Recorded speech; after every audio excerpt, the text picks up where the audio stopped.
श्री पुरुषोत्तम मास महात्म्य व्रतकथा अन्तर्गत आज हामी 22औं दिनमा छौँ। हिजो 21औं दिनबाट के गर्नुपर्छ, के गर्नु हुँदैन, कसरी अर्चना गर्नुपर्दछ लगायतका विषयमा चर्चा गरिँदै आइएको छ। आज 22औं अध्यायमा के खानुहुन्छ, के खानु हुँदैन यिनै विषयमा हामी केन्द्रित रहनेछौँ। राजा दृढधन्वाले वाल्मीकि ऋषिलाई प्रश्न गरेका छन्, हे मुनिवर, यो व्रतभरि के खानु पर्दछ, के खानु हुँदैन बताइदिनुहोस्। किम भोज्यम किम भोज्यम वा वर्जा वर्जे तपोधन। जसले तप गरेका छन्, व्रत गरेका छन्, उनले के लिनु पर्दछ, के ग्रहण गर्नु हुँदैन यी विषयमा मलाई बताइदिनुहोस् भनेर प्रारम्भ हुन्छ 22औं अध्याय। अब हजुरहरू सबै सावधान भएर श्रवण गर्नुहोला।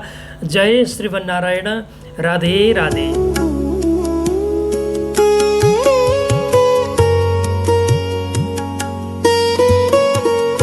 श्री वाल्मीकि ऋषि बताउँदै हुनुहुन्छ, पुरुषोत्तम महिनामा भरसक हविष्यान्न खानुपर्दछ भनेर बताउनु भयो। अब हजुरहरूलाई थाहा नहुन सक्छ हविष्यान्न भनेको के हो। अब ध्यान दिएर हजुरहरू सबैले श्रवण गर्नुहोला। केराउ, आफै उम्रिएका धानको चामल, गहुँ अनि गुण बाहेकका सबै प्रकारका मिश्री अथवा गुलियो पदार्थहरू, मुग, जौ, तिल, पिप्ला, जिरा, सुठो, इमली, सुपारी, ल्वाङ, अमला, उखुको गुण बाहेकका अरू आमिषमा नपर्ने फलहरूलाई यहाँ बताइएको छ। त्यसै गरिकन तेल नहालिकन पकाइएका पदार्थहरूलाई पनि मुनिहरूले हविष्य भन्दछन्। हविष्य भोजन गर्नु मनुष्यहरूको लागि उपवास बराबर हो भनेर बताइएको छ। अर्थात् हामीले असाध्यै सात्विक तवरबाट यो समयमा रहनुपर्दछ। पुरुषोत्तम मास महिनाभरि नै हामीले सात्विक आहार ग्रहण गर्नुपर्दछ भनेर बताउँदै हुनुहुन्छ। र त्यसै गरिकन असाध्यै अशुद्ध गरी बनाएको खानपानलाई सधैँका लागि वर्जित गर्नुपर्दछ। अर्काको अन्न खानु हुँदैन यो समयमा, कसैसँग झगडा पनि गर्नु हुँदैन यो समयमा। अनि त्यसै गरिकन हामीले यो समयमा केवल भगवानको आराधना गर्ने, ब्राह्मणहरूको सेवा गर्ने, गुरुको सेवा गर्ने, गाईको सेवा गर्ने, स्त्रीहरूको सम्मान गर्ने, यही विषय आज यहाँ प्रस्तुत गरिएको छ। जसले देवताको अपमान गर्छ, वेदको अपमान गर्छ, ब्राह्मणको अपमान गर्छ, गुरुको अपमान गर्छ, गाईको अपमान गर्छ, स्त्रीको अपमान गर्दछ, उनले जति नै सुकै ठुलो मैले व्रत गरेको छु भनेर भने पनि उनको व्रत कहिल्यै पनि पूर्ण हुन सक्दैन। त्यस कारणले गर्दाखेरि सदैव मनमा केवल सात्विक भावले ओतप्रोत भएर रहनु पर्दछ भनेर यहाँ बताउँदै हुनुहुन्छ। यो समयमा गाईको दुधलाई असाध्यै पवित्र मानिएको छ। गाईको दुध हामीले निरन्तर यो समयमा सेवन गर्न सक्दछौँ। गौको दुग्धले हाम्रो पेटको पाचन प्रक्रियालाई पनि त राम्रो गर्छ। तामाको भाँडामा राखिएको जुन जल छ, बिहान उठेर पिउनाले हाम्रो पाचन प्रक्रिया राम्रो गर्छ।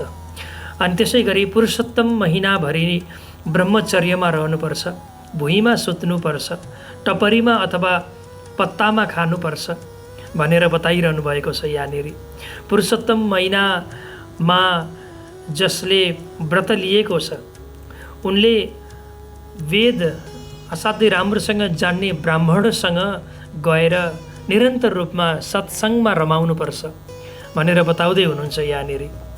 र त्यसै गरिकन प्याज, लसुन, मांस सेवन त अब कुरै छोडौँ, यो त कहिल्यै गर्नै हुँदैन। केवल पुरुषोत्तम महिनामा मात्रै होइन। प्याज, लसुन, मांस यो मदिराका विषयहरूको त अब कुरै छोडौँ, किनकि यो कहिले गर्ने कुरै होइन यो। त्यस कारणले गर्दाखेरि हर हमेसा त्याग्नुपर्छ भनेर यहाँ बताउँदै हुनुहुन्छ। एतानि वर्जये नित्यम व्रती सर्व व्रतेष्वपि।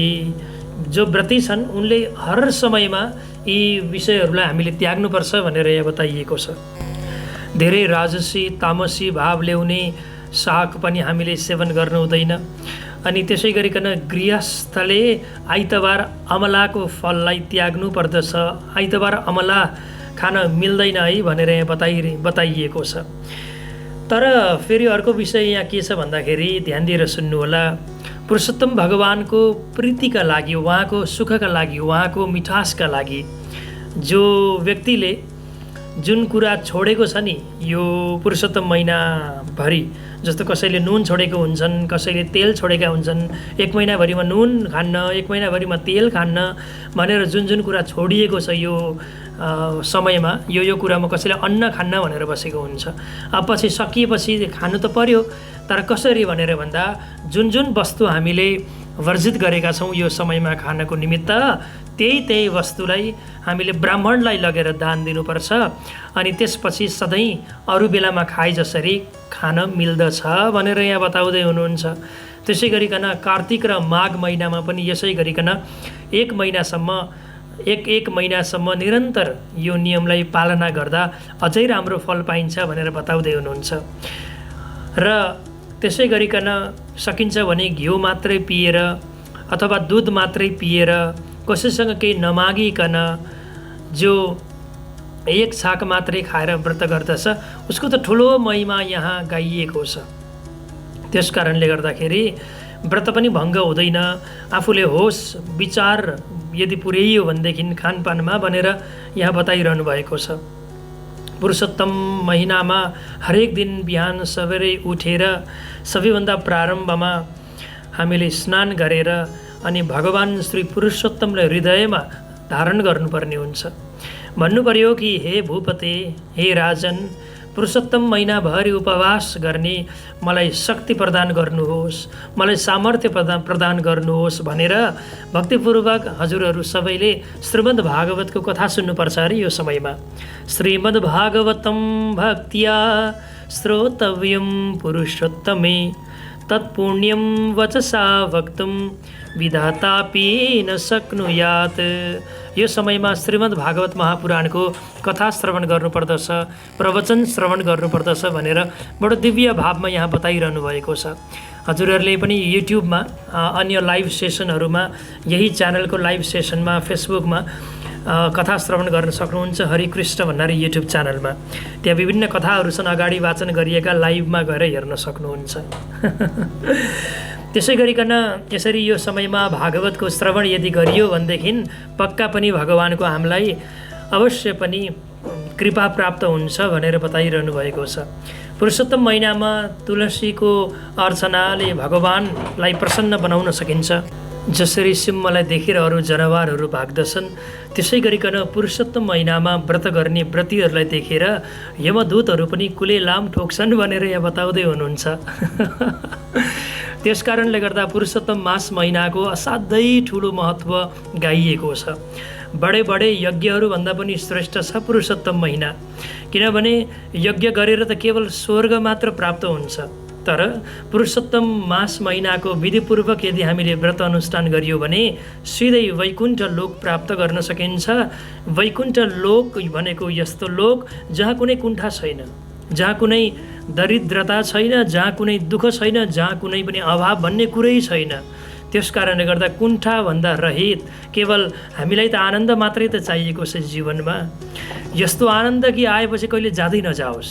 यो संसारमा पनि आनन्द त छ, तर यो संसारमा आनन्द छ तर केही क्षणको लागि मात्रै छ। क्षणिक आनन्द छ यो संसारमा, चिरस्थायी आनन्द, सधैँका लागि आनन्द, त्यो परमानन्द, त्यो ब्रह्मानन्दमा पुग्नको निमित्त हामीले पक्का पनि पुरुषोत्तम मास महिनाको व्रत गर्नुपर्दछ र कथा श्रवण गर्नुपर्दछ र अन्तिममा त्यो परमानन्द जहाँ पाइन्छ वैकुण्ठ, त्यहाँ हामी पुग्न सक्दछौँ। पुरुषोत्तमेन रमते रसिकेश्वरेण, जसले केवल अन्तमन नडुलाइकन भक्तिपूर्वक आदरपूर्वक पुरुषोत्तम भगवानको सेवा गर्दछ, व्रत गर्दछ, ऊ असाध्यै प्रिय प्राप्त हुनेछ।